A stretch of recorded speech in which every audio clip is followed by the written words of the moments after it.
Dear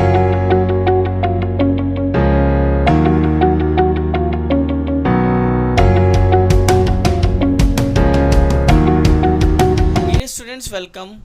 In this presentation we are going to discuss about the direct current generator, or in short DC generator. The major components of DC generator are almost the same as of AC generator, with the exception of split rings in DC generator compared to the slip rings which are present in an AC generator. Okay, so in DC generators, for the unidirectional current we use split rings which act as a commutator, and in case of AC generator there are slip rings. Okay, so let's get started. So the first component is field magnet, which we have already talked about. That is, the field magnet is a set of powerful magnets. They may be two different magnets which have the two opposite poles opposite to each other, that means side by side, which provides a powerful magnetic field to the armature. Or it can be a single horseshoe shaped magnet in which the two poles, unlike poles,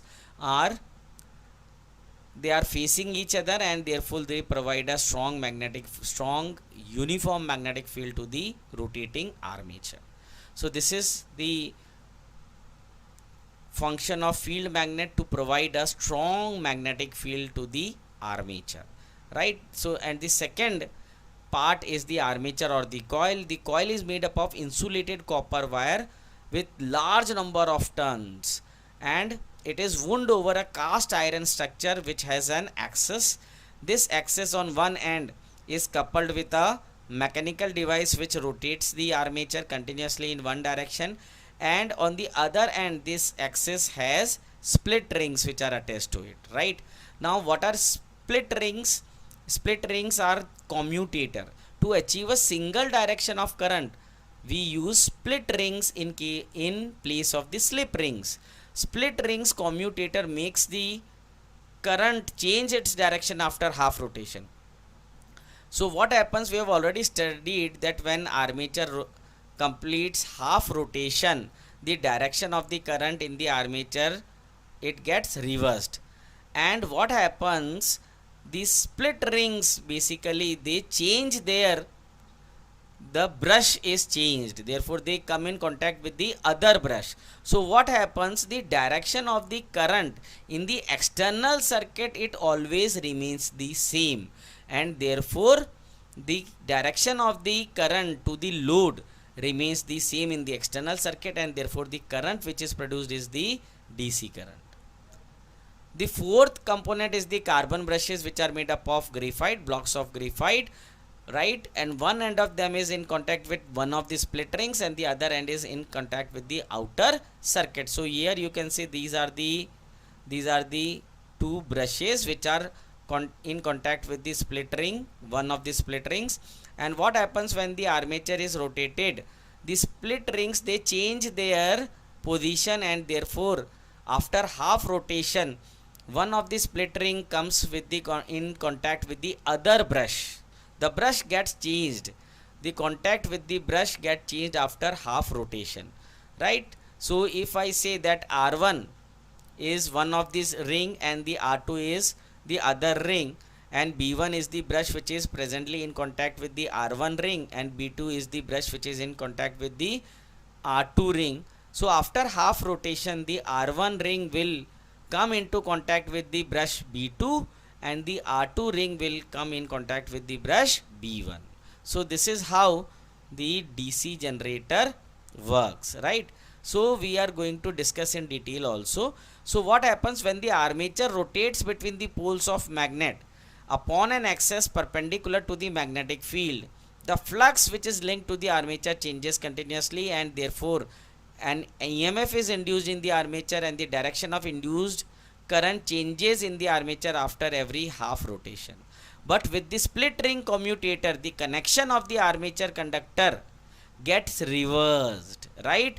And when a current reversal occurs, so what happens, the reversal of the current gets cancelled out, therefore we get a unidirectional current in the external circuit.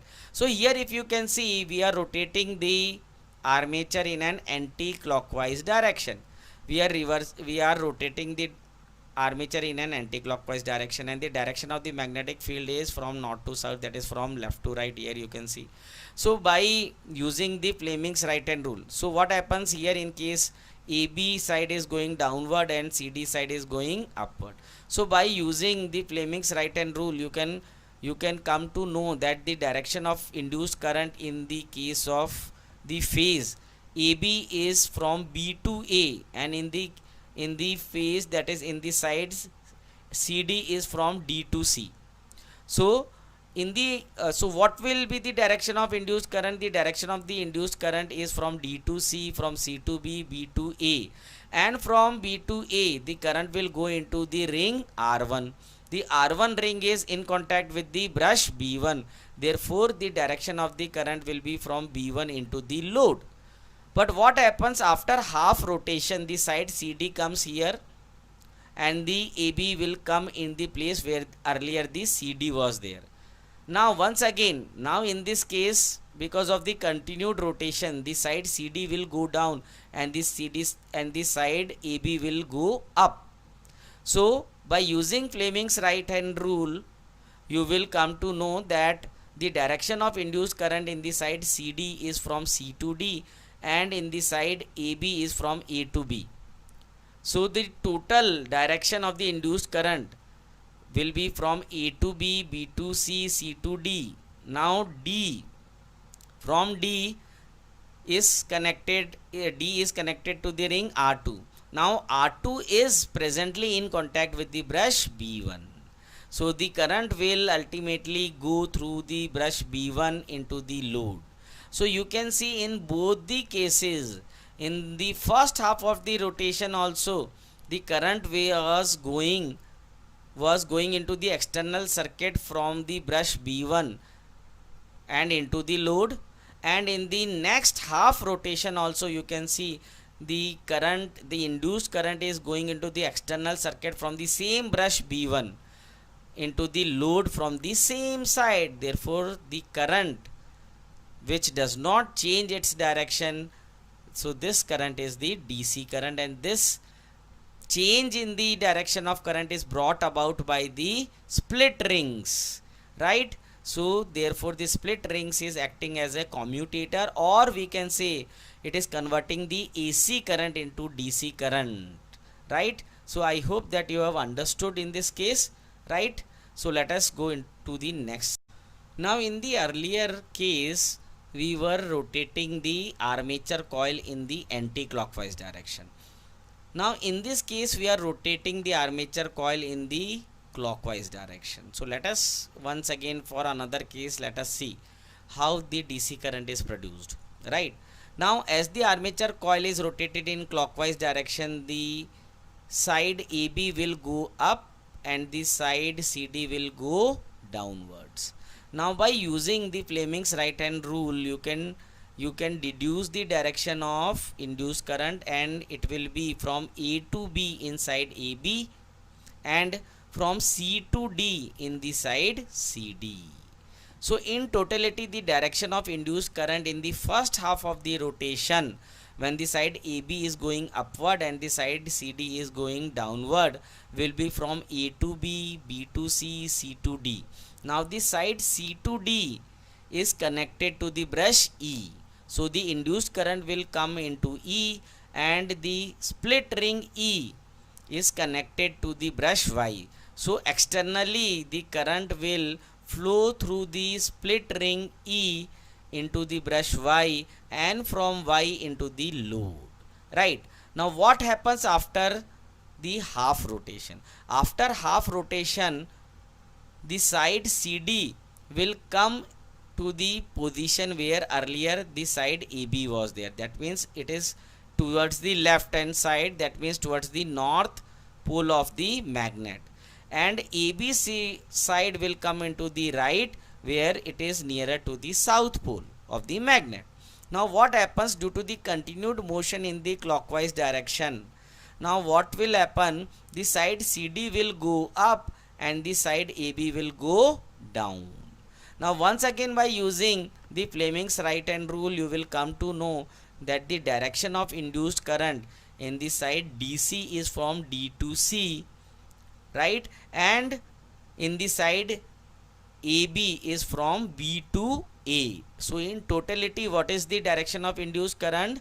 The direction of the induced current in the next half rotation will be from D to C, C to B, B to A. Now A part of the armature is connected, of the coil is connected to the split ring F.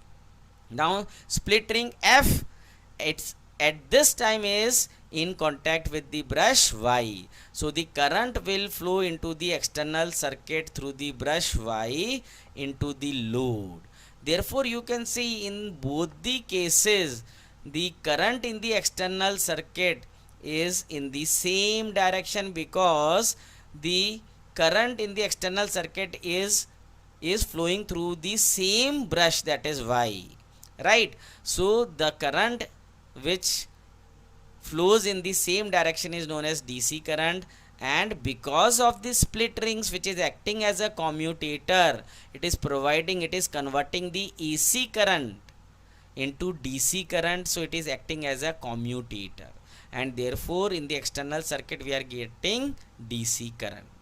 So this is how an DC current generator works, right. So as the induced current flows into the external circuit from the same brush, the direction of the current remains same in the external circuit, and therefore we say that this is DC current, and therefore this is DC current generator, right. I hope that you have understood the working of DC generator.